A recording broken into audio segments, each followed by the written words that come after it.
So next portion in chemical kinetics is hydrolysis of Easter.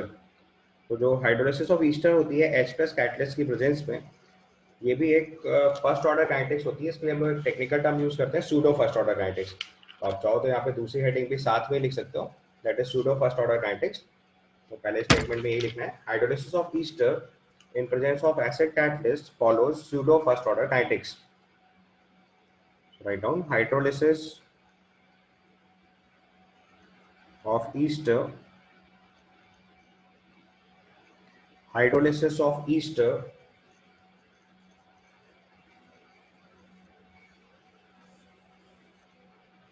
hydrolysis of ester in presence of acid catalyst, in presence of acid catalyst follows, in presence of acid catalyst follows pseudo first order kinetics.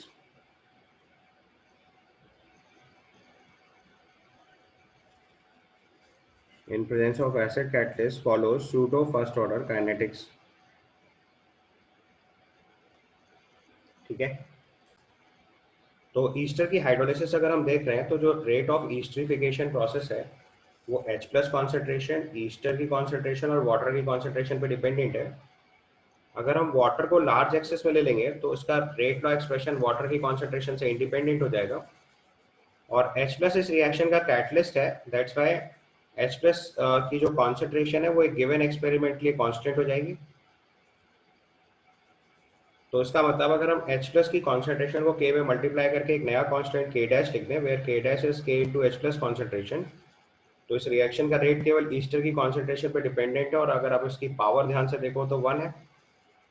तो इसका मतलब ये reaction first order with respect to ester हो गया।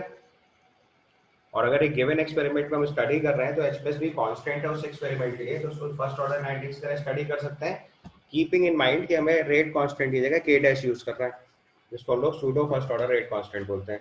तो इस reaction को हम लोग सूडो फर्स्ट ऑर्डर काइनेटिक्स बोलते हैं। ठीक है, तो ये पॉइंट ऐड कर लीजिए। If for a given experiment, if for a given experiment K dash is constant, K dash is taken as pseudo first order kinetics, taken as pseudo first order rate constant, taken as pseudo first order rate constant,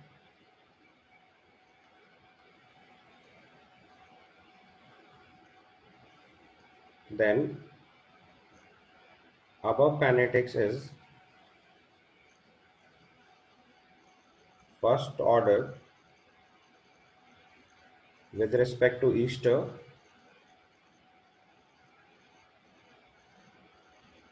first order with respect to ester referred as pseudo first order kinetics. Pseudo क्यों बोल रहे हैं, समझ में आ रहा है? क्योंकि हम रेट कांस्टेंट की जगह पे एक नया टर्म K डैश यूज करके इसको फर्स्ट ऑर्डर समझ रहे हैं। तो pseudo first order kinetics. Pseudo इसको इसलिए बोलना पड़ रहा है कि अगर हम किसी पर्सन को ये चीज ना बताएं, पूरा एक्सपेरिमेंट सॉल्व करके पूरा रिजल्ट लिख दें और उसको H प्लस कॉन्सेंट्रेशन चेंज ही ना करते पूरे एक्सपेरिमेंट में, तो उसको पता ही नहीं चलेगा कि ये फर्स्ट ऑर्डर काइनेटिक्स नहीं है। जैसे उसने H प्लस कॉन्सेंट्रेशन लेट से 0.1 की जगह 0.2 करा, तो हमें इमीडिएटली उसका K बदल के देना पड़ेगा। तब वो आर्ग्यूमेंट कर सकता है आपके साथ कि रेट कांस्टेंट तो टेम्परेचर से चेंज होता है, H प्लस चेंज करने से क्यों चेंज हो गया। तब हमें उसे ये पूरी बात बतानी पड़ेगी कि ये फर्स्ट ऑर्डर काइनेटिक्स एक्चुअली में नहीं है, हमने इसको फर्स्ट ऑर्डर में कन्वर्ट कर लिया है एक गिवन एक्सपेरिमेंट के अंदर H प्लस कॉन्सेंट्रेशन को कांस्टेंट लेते हुए। समझ आया? That's why it is pseudo first order kinetics. Pseudo का मतलब समझते हैं ना, कि जो हमें दिखाई नहीं दे रहा, इल्यूजन में है। तो हम इल्यूजन में तब तक रहेंगे जब तक H प्लस कॉन्सेंट्रेशन हम चेंज ही नहीं करेंगे। अगर H प्लस कॉन्सेंट्रेशन आप परमानेंटली फिक्स कर लेते हो तो ये हमेशा फर्स्ट ऑर्डर काइनेटिक्स तरह काम करता रहेगा। ठीक है, तो सूडो फर्स्ट ऑर्डर काइनेटिक्स की जो स्टडी है वो हम लोग करते हैं वॉल्यूम ऑफ NaOH से। So study of our kinetics is perform with the help of volume of NaOH used in the titration. अब हमने अलग अलग टाइट्रेशन में एज्यूम करा है T इक्वल टू 0 पे V नॉट वॉल्यूम लग रहा है NaOH का, T इक्वल टू T पे Vt और T टेंड्स टू इन्फिनिटी पे लेट से V इन्फिनिटी वॉल्यूम लग रहा है NaOH का टाइट्रेशन में। तो अब इसकी हेल्प से हम लोग इस काइनेटिक्स की स्टडी करेंगे। तो अब एक बार जरा इक्वेशन समझिए। हमारे पास ईस्टर है C6CH3CO C2H5, इसके हम हाइड्रोलिसिस करा रहे हैं विद H+ कैटलिस्ट, और इससे फॉर्म हो रहा है CH3COH एंड C2H5OH। ठीक है, ध्यान से देखो, T=0 पे इसके A मोल है, ये दोनों 0 है। T=T पे जब रिएक्शन होगी तो इसका X मोल कंज्यूम हुआ, इसका X मोल फॉर्म हुआ और इसका भी X मोल फॉर्म हुआ, और T→∞ पे रिएक्शन पूरी कंप्लीट हो गई तो रिएक्टेंट जो है वो लगभग 0 टेंड कर जाएगा। ये वाली वैल्यू A हो गई और ये वाली वैल्यू A हो गई। ठीक है, यहाँ पे सिर्फ वॉल्यूम ऑफ एनर्जी इंफिनिटी क्यों हो गया? वॉल्यूम ऑफ एनर्जी इंफिनिटी नहीं हुआ, वो सिंबल है, V infinity is a value not infinity. V infinity is a notation, आप उसको x y z w कुछ भी लिख सकते हो, तो याद रखने में आसान है, इसलिए V नॉट मतलब T=0 पे, VT मतलब T=T पे, V infinity मतलब T=infinity पे। तो आप देखो जब T=0 पे आप NaOH से टाइट्रेट करोगे तो T=0 पे केवल एक ही एसिड है, दैट इज H+। तो T=0 पे जो वॉल्यूम लगेगा NaOH को न्यूट्रलाइज करने के लिए वो केवल कितना लगेगा, जितना कि H+। तो आप देखो अगर इसको मैथमेटिकली लिखूं तो मिली इक्विवेलेंस ऑफ H+ जो मतलब आपका कैटलिस्ट है बेसिकली, उसको न्यूट्रलाइज करने के लिए नॉर्मलिटी ऑफ NaOH अगर हम N1 अज्यूम कर लें और वॉल्यूम इसका V0 है तो ये कंडीशन लगेगी, milli equivalence of H+ catalyst is equal to N1 into V0। ये T=0 पे। अब जब T=T पे पहुंचेंगे तो एक तो ये कैटलिस्ट न्यूट्रलाइज होगा और साथ में ये एसिटिक एसिड जो X मोल्स हैं, अब दो सब्सटेंस न्यूट्रलाइज करने पड़ेंगे, एक एसिटिक एसिड और एक कैटलिस्ट। तो अगर T=T पे यही चीज कैलकुलेट करेंगे तो मिली इक्विवेलेंस ऑफ H+, अब कैटलिस्ट चेंज तो होगा नहीं पूरी रिएक्शन, वो तो उतना ही रहने वाला है, plus milli equivalence of acetic acid, ये किसके इक्वल आ जाएगा, N1 into V T. NaOH की नॉर्मलिटी तो चेंज होगी नहीं। और तीसरे स्टेप में जब T→∞ पे आ जाएंगे, ये T=0 का स्टेटस है, ये T=T का स्टेटस है, और ये T→∞ का स्टेटस है। तो यहाँ पे मिली इक्विवेलेंस ऑफ H+ अभी भी उतना ही रहने वाला है, क्योंकि कैटलिस्ट तो रिएक्शन में खत्म ही नहीं होता। कैटलिस्ट अगर रिएक्शन में यूज होता भी है तो बाद में रिकवर हो जाता है, तो कैटलिस्ट कॉन्सेंट्रेशन तो उतनी रहने वाली है। प्लस अब जो मिली इक्विवेलेंस ऑफ एसिटिक एसिड है वो फिर से यूज होंगे, तो अब की बार मिली इक्विवेलेंस ऑफ एसिटिक एसिड कितना है, A मोल के बराबर है, तो ये आपका N1 इंटू वी इन्फिनिटी आ जाएगा। अब आपको पता है फर्स्ट ऑर्डर काइनेटिक्स में तो हम केवल रेशियो लगाने वाले हैं, तो यहाँ पे मिली इक्विवेलेंस ऑफ एसिटिक एसिड की जगह अगर हम वैल्यू लिखेंगे, ये तो x आ जाएगा, मिली मोल्स इसके x है, n फैक्टर 1 आएगा, so this will be equal to N1 into Vt minus N1 into V0, और a की वैल्यू अगर लिखेंगे तो ये आ जाएगा N1 into V infinity minus N1 into V0। ये समझ आया आपको? इक्वेशन नंबर 2, इक्वेशन नंबर 1 को अगर हम इसको इक्वेशन नंबर 1 एज्यूम कर लें, इसको 2 एज्यूम कर लें और इसको 3 एज्यूम कर लें, तो इक्वेशन नंबर 2 में से अगर 1 को सब्ट्रैक्ट करोगे तो मिली इक्विवेलेंस ऑफ एसिटिक एसिड आ जाएगा, सीधे सीधे H+ कट जाएगा। एंड सिमिलरली इक्वेशन नंबर 3 में से इक्वेशन नंबर 1 सब्ट्रैक्ट करोगे तो A आ जाएगा, क्योंकि जो T=T पे मिलीमोल्स ऑफ एसिटिक एसिड है वो x है और T→∞ पे A है, तो इसकी जगह x लिखेंगे और इसकी जगह A लिखेंगे, तो आपकी x और A की वैल्यू आ गई। अब आपको पता है कि फर्स्ट ऑर्डर काइनेटिक्स निकालने के लिए हमको दो वैल्यू चाहिए, एक A और एक A-x। तो अगर A-x चाहिए तो मतलब अब जो दो इक्वेशन है इनको एक दूसरे से सब्ट्रैक्ट कर दो, तो A-x की वैल्यू कितनी आ जाएगी, N1 into we infinity minus N1 into V T. अब यहाँ से अगर हम A/A-x निकाल लें, क्योंकि आपको पता है फर्स्ट ऑर्डर काइनेटिक्स के हमको ये रेशियो ही चाहिए होता है, K=2.303/T log ऑफ A/A-x ही लिखते हैं, यस। और ये रेशियो लिखेंगे हम यहाँ से सॉल्व करके। तो देखो N1 तो कट जाएगा, ये वैल्यू बन जाएगी V infinity minus V0 upon V infinity minus V T. बस इसके बाद pseudo first order rate constant K dash अगर लिखेंगे, this comes out to be 2.303/T log of V infinity minus V0 upon V infinity minus V T. तो हम चाहें तो directly ये फॉर्मूला भी याद रख सकते हैं, इससे भी काम बन जाएगा, अदरवाइज अगर आप कॉन्सेप्चुअली सॉल्व करेंगे तो भी सॉल्व कर ले जाएंगे। इससे आप सूडो फर्स्ट ऑर्डर काइनेटिक्स का रेट कांस्टेंट कैलकुलेट कर सकते हैं। तो next is inversion of sugar why side. अगर हम शुगर की हाइड्रोलिसिस कराते हैं H+ कैटलिस्ट की प्रेजेंस में, तो शुगर जो है वो डेक्स्ट्रो रोटेटरी होता है, ग्लूकोज जो है वो डेक्स्ट्रो रोटेटरी होता है, फ्रक्टोज जो है वो लेवो रोटेटरी होता है. सो during hydrolysis of sugar in presence of H plus catalyst, dextrorotatory sugar converts into dextrorotatory glucose and levorotatory fructose. ठीक है. लिवर रोटेशन ऑफ फ्रक्टोज जो है वो हमेशा डेक्स्ट्रो रोटेशन ऑफ ग्लूकोज से ज्यादा होता है, इसलिए जो इनिशियल सोल्यूशन हमारा डेक्स्ट्रो रोटेटरी था वो फाइनली लिवर रोटेटरी में कन्वर्ट हो जाता है. Right. Is that clear? So levodotation of fructose is more than dextrorotation of glucose.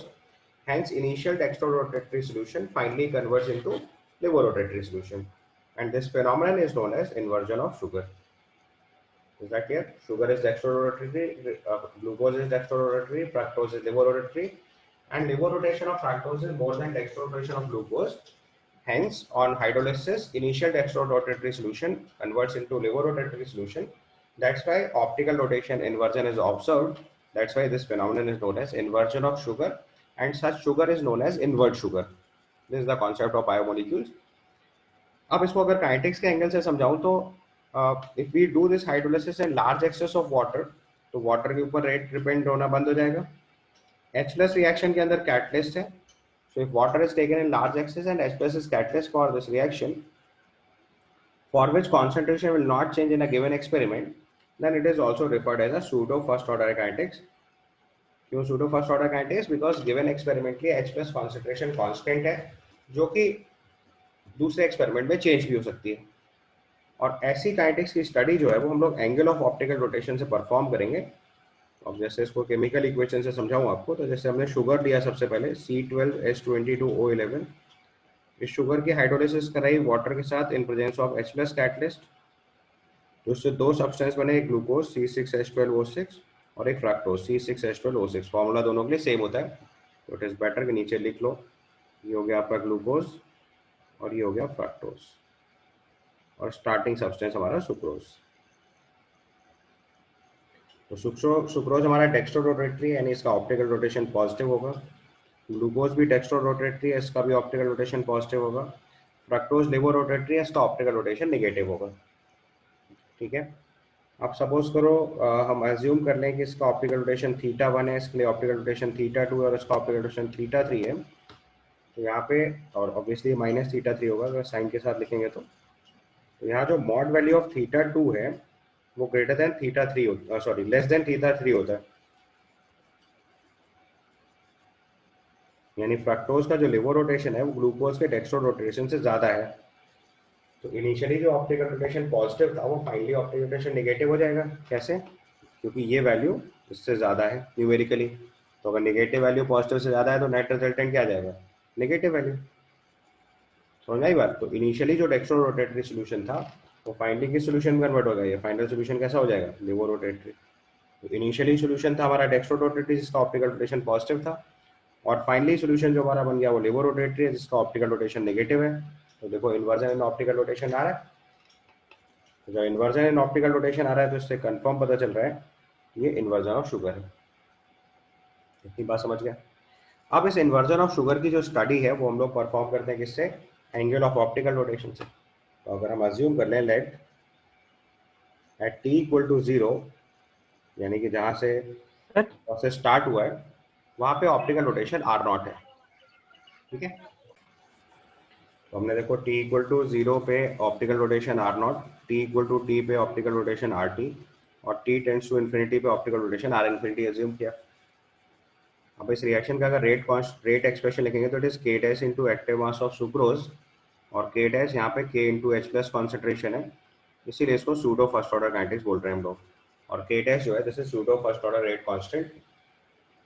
अब अगर हम इसको स्टडी करें तो t इक्वल टू 0 पे अगर सुक्रोज के मोल a हैं, ग्लूकोज और फ्रक्टोज 0 था, t इक्वल टू t पे x मोल कुछ कंज्यूम हुआ सुक्रोज के तो मोल्स हो गए a minus x, finally it is x and x. और t टेंड्स टू इन्फिनिटी पे सुक्रोज के मोल्स हो गए 0, ग्लूकोज के मोल्स a और फ्रक्टोज के मोल्स a. ठीक है. अब हमें इसे ऑप्टिकल रोटेशन से रिलेट करना है. तो t इक्वल टू 0 पे जो ऑप्टिकल रोटेशन r0 है वो a moles of glucose sucrose की वजह से, और सुक्रोज का ऑप्टिकल रोटेशन पर मोल θ1 था. देखो यहाँ ध्यान से मैंने सब पे ऑप्टिकल रोटेशन लिखे थे, इसके लिए प्लस थीटा वन, इसके लिए प्लस थीटा टू और इसका प्लस माइनस थीटा थ्री। तो अगर ग्लूकोज का 1 मोल होता तो ऑप्टिकल रोटेशन थीटा वन था, बट एक्चुअली में मोल्स कितना है बोलो, एक्चुअली में मोल्स कितना है ए, तो टोटल रोटेशन हुआ ए थीटा वन। दूसरा एक्सप्रेशन अगर हम यहीं पे लिखें आर टी, तो ग्लूकोज का optical rotation A minus X into theta one, sorry sucrose का rotation A minus X into theta one, glucose की वजह से एक्स इंटू थीटा टू, और फ्रक्टोज की वजह से minus X into theta three, क्योंकि इसका रोटेशन माइनस थीटा थ्री था। And similarly R tends to infinity पे पहुंच जाएंगे तो सुक्रोज तो खत्म हो गया, ग्लूकोज के मोल्स हो गए A, optical rotation theta two, minus fructose के मोल्स हैं ए और optical rotation theta three, so minus ए थीटा थ्री। और आप यहाँ ध्यान से देख सकते हो कि आर नॉट की वैल्यू जो होगी वो पॉजिटिव होगी, क्योंकि डेक्स्ट्रो रोटेटरी सोल्यूशन था, और आर इन्फिनिटी जो आएगा वो फाइनली नेगेटिव आएगा, बिकॉज थीटा थ्री की वैल्यू थीटा टू से ज़्यादा होती है। अब आपको भी पता है कि फर्स्ट ऑर्डर काइनेटिक्स स्टडी करने के लिए हमको क्या चाहिए, ए अपॉन ए माइनस एक्स। तो अब इन तीन इक्वेशंस को यूज करके आपको किसी भी तरीके से A upon A minus X find out करना है। अब देखो t इक्वल टू जीरो पे ऑप्टिकल रोटेशन लिखेंगे तो it is R not equal to A theta one, T equal to T पे रोटेशन लिखेंगे तो A minus X theta one plus X into theta two plus X minus X into theta three, क्योंकि optical rotation of sucrose is plus theta one, glucose is plus theta two, fructose is minus theta three. T equal to T पे इसके ए minus x मोल है, इसके x moles और इसके x moles हैं। T tends to infinity पे are infinity, इसके moles हो गए जीरो, उसका ऑप्टिकल रोटेशन आएगा नहीं। मोल्स ऑफ ग्लूकोज ए है तो ए थीटा वन, फ्रक्टोज के मोल्स ए हैं तो माइनस ए थीटा थ्री, क्योंकि optical rotation of fructose is minus theta three. अब आपको इन तीन इक्वेशंस की हेल्प से somehow a upon A minus x निकालना है। तो हमने एक ट्रिक अप्लाई करी, इक्वेशन नंबर वन में से थ्री सब्ट्रैक्ट करा और टू में से थ्री सब्ट्रैक्ट करा। तो वन में थ्री सब्ट्रैक्ट करा तो एक्सप्रेशन बना A into theta one minus theta two plus theta three, और टू में से थ्री करा तो ए माइनस एक्स कॉमन करने के बाद theta one minus theta two plus theta three आ रहा है। तो अब इक्वेशन नंबर 4/5 कर दें तो सीधे देखो A upon A minus X आ जाएगा, R not minus R infinity upon R T minus R infinity. बस यहाँ से सीधे pseudo first order kinetics expression लगाइए, A dash equal to 2.303 by T log of R not minus R infinity upon R T minus R infinity. इस expression से हम hydrolysis of sugar या inversion of sugar के concept की first order kinetics या pseudo first order kinetics की study कर सकते हैं। ठीक है, क्लियर यहाँ तक? इसके बाद नेक्स्ट टर्म लिखेंगे हम लोग radioactive decay. Radioactive decay, तो जितने भी natural radioactive decay processes होते हैं वो भी फर्स्ट ऑर्डर काइनेटिक्स फॉलो करते हैं, but routine first order kinetics और रेडियो एक्टिव डीके में थोड़ा सा डिफरेंस होता है। जो फर्स्ट ऑर्डर काइनेटिक्स का रेट कांस्टेंट है वो टेम्परेचर डिपेंडेंट होता है, जबकि रेडियो एक्टिव डीके के लिए जो रेट कांस्टेंट होता है उसके लिए दूसरा टर्म यूज करते हैं डीके कांस्टेंट, और डीके कांस्टेंट जो होता है वो टेम्परेचर इंडिपेंडेंट होता है। बस इतना ही डिफरेंस है, बाकी पूरा radioactive decay first order kinetics से वर्कआउट करेगा। इस पॉइंट को मेंशन कर लीजिए। All natural radioactive decay processes, write down all natural radioactive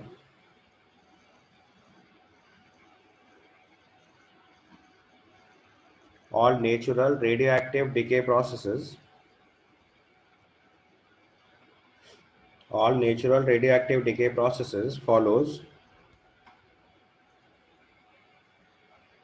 first order kinetics,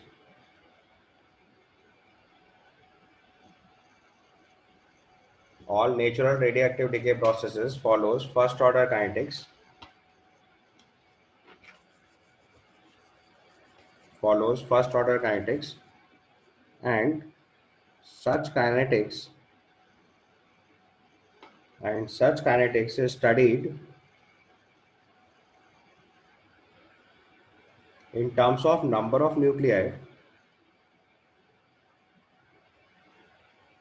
is studied in terms of number of nuclei disintegrated,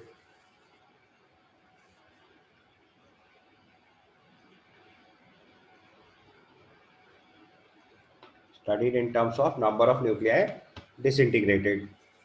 तो यहाँ पे जो रेट ऑफ डिसइंटीग्रेशन होता है उसको हम लोग लिखते हैं minus D N by D T, उसको बोलते हैं टेक्निकल टर्म में यहाँ पे rate of disintegration, rate of disintegration.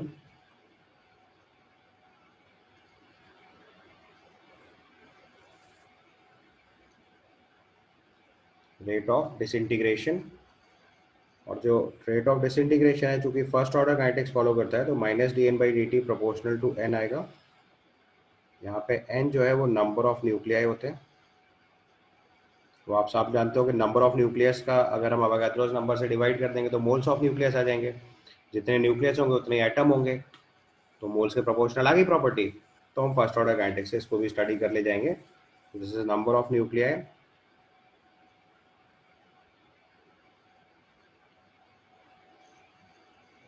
This is number of nuclei.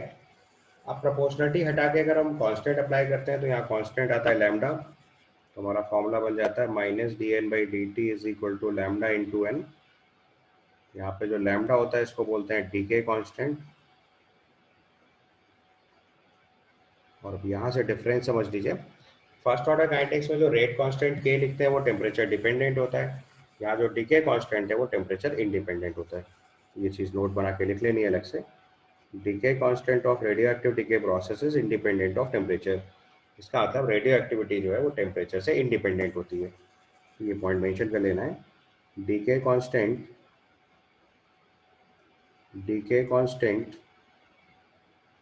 is independent of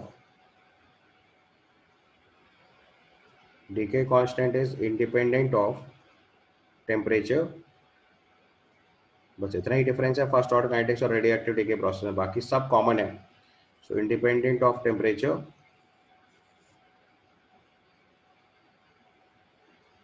hence radioactivity is independent of temperature, hence radioactivity is independent of temperature।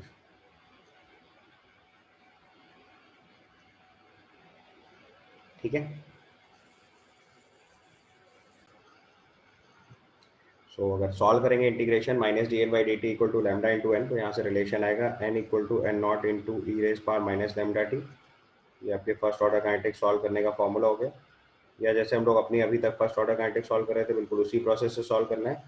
Will use the formula lambda equal to 2.303 by T log of N not by N. N not जो है वो initial number of nuclear present होते हैं और N जो है वो number of nuclear present at any time T होता है। अब जैसे पहले हम लोग हाफ लाइफ डिफाइन करते थे वैसे यहाँ पे भी हाफ लाइफ डिफाइन होगी।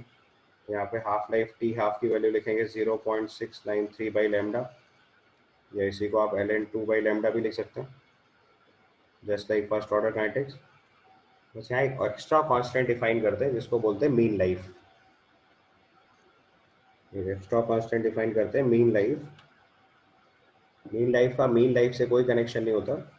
This is actually equal to 1 upon lambda. ये डीके कांस्टेंट का रेसिप्रोकल होता है। So 1 upon lambda is referred as mean life, या इसी को 1.44 टाइम्स टी हाफ लिखते हैं। तो अगर किसी भी रेडियो एक्टिविटी के क्वेश्चन में मीन लाइफ टर्म लिखा होगा तो it is an important hint for decay constant और हाफ लाइफ जो आपको क्वेश्चन में रिक्वायर्ड हो, आप उसे सॉल्व करके निकाल सकते हैं। So mean life is 1 upon lambda और 1.44 टाइम्स टी हाफ। क्लियर। तो इस तरह से हम रेडियो एक्टिविटी को भी फर्स्ट ऑर्डर काइनेटिक्स में स्टडी कर सकते हैं। बाकी इसका डिटेल हम लोग रेडियो एक्टिविटी वाले चैप्टर में पढ़ेंगे। टिल देन इसको हम लोग सिंपली फर्स्ट ऑर्डर काइनेटिक्स तरह डील करेंगे। जेई मेंस के पेपर में रेडियो एक्टिविटी केवल फर्स्ट ऑर्डर काइनेटिक्स की तरह ही आ सकती है। टिपिकल रेडियो एक्टिविटी के जो क्वेश्चंस होते हैं वो जेई एडवांस में आते हैं, तो उसको हम लोग अलग से डिफरेंट यूनिट में पढ़ेंगे। अभी नेक्स्ट टाइप का जो प्रोसेस है that is oxide layer formation. अपना टर्म लिखिए ऑक्साइड लेयर फॉर्मेशन। जो ऑक्साइड लेयर फॉर्मेशन होती है ये भी फर्स्ट ऑर्डर काइनेटिक्स फॉलो करती है। So write down the term oxide layer formation. Oxide layer formation ये भी फर्स्ट ऑर्डर काइनेटिक्स होती है। तो जो ऑक्साइड लेयर फॉर्मेशन होता है वो भी एक फर्स्ट ऑर्डर काइनेटिक्स फॉलो करता है। अगर हम अज्यूम कर लें कि टाउ मैक्स जो है वो maximum thickness of oxide layer है when T tends to infinity है, और टाउ जो है वो thickness of oxide layer at any time T.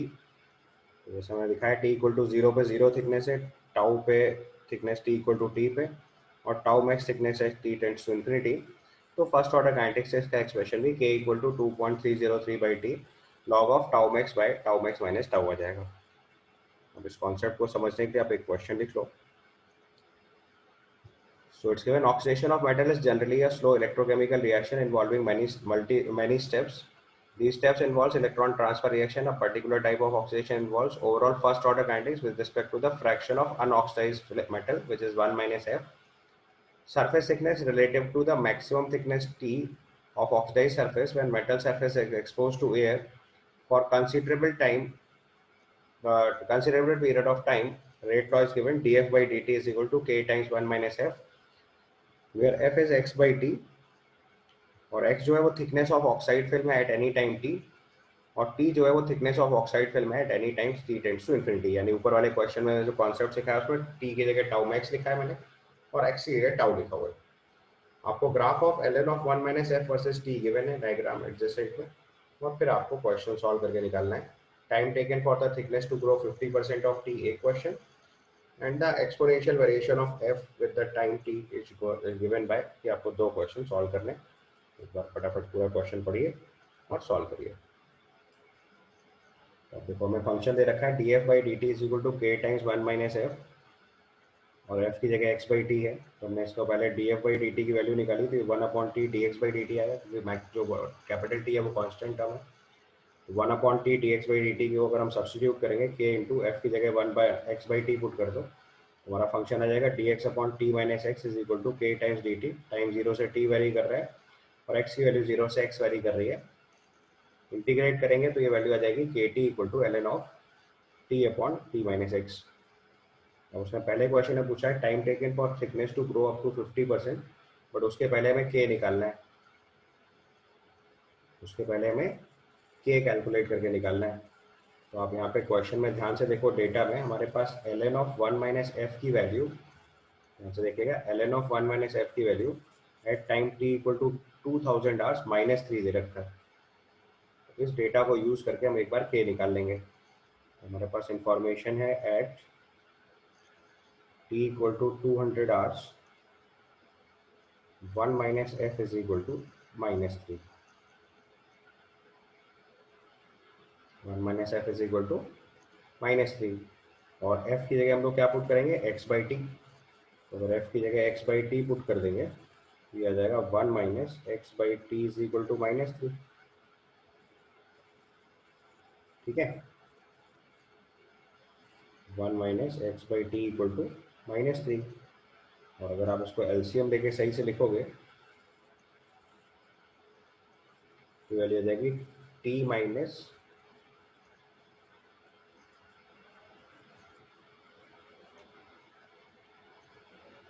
Sorry L N of 1 minus F is minus 3 given है. गड़बड़ कर रहा हूँ मैं. यहाँ पे आपको गिवन है L N of 1 minus F is minus 3. उसको थोड़ा सिंप्लीफाई करिए, एफ की जगह एक्स बाई टी पुट करिए, ये आ जाएगा L N of 1 minus X by T is equal to minus 3. ठीक है, बस अब यहाँ से सॉल्व करके आप पहले के की वैल्यू निकाल लो. यहाँ पे देखो हमने सॉल्व करा तो L N of T upon T minus X upon T की वैल्यू माइनस 3 आई. सो रेसिप्रोकेट कर दिया तो L N of T upon T minus X 3 हो गया. ठीक है, तो टी की जगह 200 सेकेंड पुट कर दो, 200 आवर्स पुट कर दो, और L N of T upon T minus X की 3 लिखा तो के की वैल्यू 3 अपॉन 200 आर इनवर्स आ जाएगा. या तो रेट कांस्टेंट पता चल गया. अब पहले क्वेश्चन में आपसे पूछा गया है time taken for the thickness to grow 50% of T, मतलब x की जगह t बाई 2 पुट करना है. x की जगह अगर t बाई 2 पुट करेंगे तो t की वैल्यू आ जाएगी 1 अपॉन के एल एन ऑफ 2. t की जगह आ जाएगा 1 अपॉन के एल एन ऑफ 2, और इसको अगर आप सिंप्लीफाई करेंगे ये वैल्यू आ जाएगी 200 by 3 into L N 2, 200 upon 3 into L N 2. So solve करेंगे तो एल एन 2 की जगह हम लोग अगर अप्रॉक्सीमेट वैल्यू लिखनी है तो 0.7 लिख लो, या फिर 2.303 इंटू लॉग 2 लिख लो. लॉग 2 की जगह 0.3 लिखना, तो ये वैल्यू सॉल्व होकर अप्रॉक्सीमेटली 46.2 आवर्स आ जाएगी. दूसरे पार्ट में हमसे पूछा है exponential variation of F with T is given bye, तो f का वेरिएशन विद t लिखना है। तो अभी देखो हम लोगों ने kt equal to ln of t upon t minus X लिखा हुआ है यहाँ से। तो इसी को अगर हम फंक्शन में लिख लें तो ये वैल्यू आ जाएगी t minus X by T is equal to e to the power minus K T. और अगर इसको सिंप्लीफाई करके लिखें तो ये 1 माइनस एक्स बाई टी आ जाएगा equal to E power minus K T. और x बाई टी की जगह हम लोग क्या लिख सकते हैं क्वेश्चन में? देखो x बाई टी हमारे लिए क्या था, f। तो आपको वेरिएशन ऑफ f लिखना है। तो x बाई टी की जगह f लिखेंगे तो ये 1 minus F is equal to E power minus K T आ गया। यहाँ से f की वैल्यू आ जाएगी 1 minus E power minus K T. और k की वैल्यू हम लोग ऑलरेडी निकाल चुके हैं। तो f की वैल्यू आ जाएगी 1 minus E to the power minus value of k is 3/200, so 3t/200। ये आपका वेरिएशन आना चाहिए f का। ऑप्शन देख लीजिए, f is equal to 1 minus E power minus K T by 200 आना चाहिए। 1 minus E power minus K T by 200, यानी इसका आंसर ए हो जाएगा। तो फर्स्ट वाले क्वेश्चन का आंसर हमारे लिए बन गया बी और सेकंड वाले का आंसर हो गया ए। समझ आया ऑक्साइड लेयर फॉर्मेशन? देख लीजिए ध्यान से, कुछ कंफ्यूजन हो तो बोलिए। सो नेक्स्ट केस लिखेंगे इसमें फर्स्ट ऑर्डर में बैक्टीरियल ग्रोथ। तो जो बैक्टीरिया की ग्रोथ होती है वो भी फर्स्ट ऑर्डर काइनेटिक्स होती है। तो बैक्टीरियल ग्रोथ में लिखिए it also follows first order kinetics. अब अगर हम t इक्वल टू 0 पे number of bacteria a assume कर लें तो t इक्वल टू टी पे इसकी ग्रोथ हो गई बैक्टीरिया a प्लस एक्स हो गया। तो जो ग्रोथ रेट होगा that is dx by D T equal to K into X. अभी तक सारी चीजें डिक्रीज होती थी तो dx by D T equal to minus K X लिखते थे। अभी ग्रोथ है तो dx by D T equal to K into X लिखेंगे और उसको इंटीग्रेट करके सॉल्व करेंगे तो हमारी लिमिट अप्लाई करेंगे a से a प्लस एक्स तक टाइम 0 से t तक। तो इंटीग्रेट हो गए k equal to 2.303 by T log of a plus x by a आ जाएगा। ये आपका बैक्टीरियल ग्रोथ का फॉर्मूला हो गया। This is also first order kinetics. ठीक है।